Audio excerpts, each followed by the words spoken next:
feel at home. We are just remaining a few minutes to start this occasion. Thank you so much.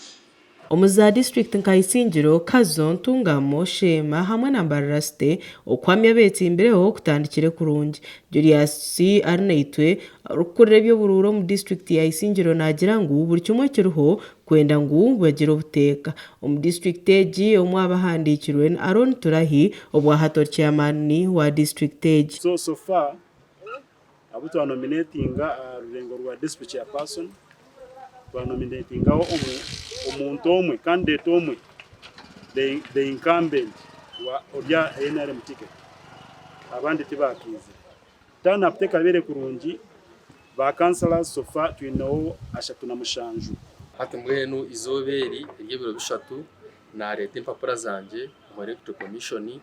kandi nabwe nabafure nominated ba nominating izoberi nka ugaraka ko kwatire bendera ekibina cha NRM kandi kuzo mu Karuru akabona akakuza kungarira mu officer kwishi. Iyo mu district ya Kazo habereyo kucumbagira umukamya abeti imbereho wa network ambi kandi hona na bamwe abarkwenda kwetsimba obutabana bihandiko byo mbuteka.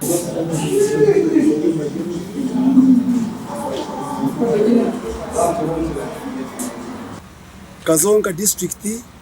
nayo electoral commission ya koromogan gugumwe bahandika bemezi konke exercise cyatambara mpora bweshonga ya network enzima n'abantu batkoraho tutwarizaje nangwa byabikumira na network yerindi konka batwataje twargaye niyo ninye nabo umuntu wo kubanza ubwo no mugisha icyo cyonka n'insimira rahanga baituwe urukurire by'obururo mu district egi ya Kazo Charles byabasheija nagira ngo no bharabe habayireho buzubwa network nebindi babasize kwandika hamwe na no kwamya bamwe abarkwenda kwetsimba ushanga nini namba ihandikiye kuri kiza kukoporora ushanga itariyo ushanga baronza bubine batego muri expo area no wakunuya ari kunu konkana terera ryantonde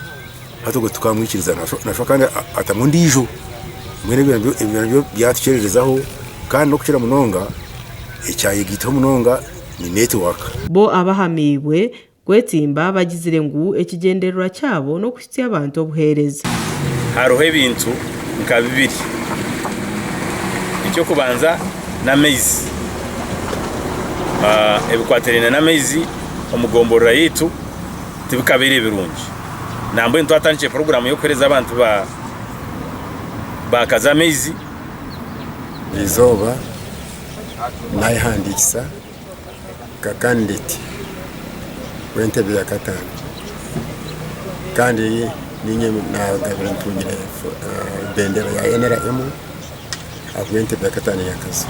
Iyo district ya Shema okwandikwa hamwe na no kwamya beti imbereho kucumbagizi wibura rya network ekiretsera babire bizire kwehandikisa kwetomba itere kibina ekebyo bururo mu ihanga ecya electoral commission abo butabatebekanisiza kurungi.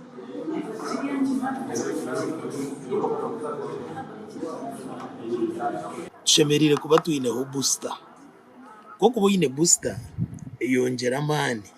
aha computers ezi ningashi isi yebere shemerire kuba neshitamakare ekacekinga kurebuka ngo hateri izoba abantu tubagera mu kuteganiseba network on and off kokai istekati zero because they are off like for some few minutes okay but we hope by end of the day it was a good number because abantu bari ready by waiting forms bakastora kariba zizaje payments by kuzikola both electronically na manually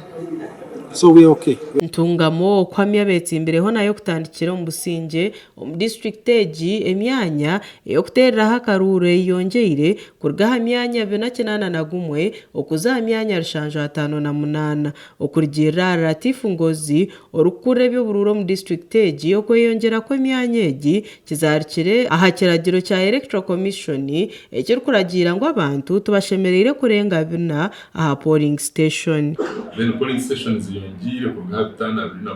bina kinana nemu zazatana bina haka tugambira ziri habusanjo 58 awegize yongire ubwo kutugenda kosa akamashini akakompyuta akokwata ibintu mu by'abantu twenda kubana abantu bengi mnonga polling station baza kusimba line ubuye n'ubiko kumaliza akaruba takatira karuba so tukasanga mutwagamba ku polling station yona ine kuba n'abantu bake okwamya betsimbireho ahantebe nkeza meya basite ba chairman baza district hamwe na ba kansara no kugenda mu misho okuhitya izoberi ya nyenchakari.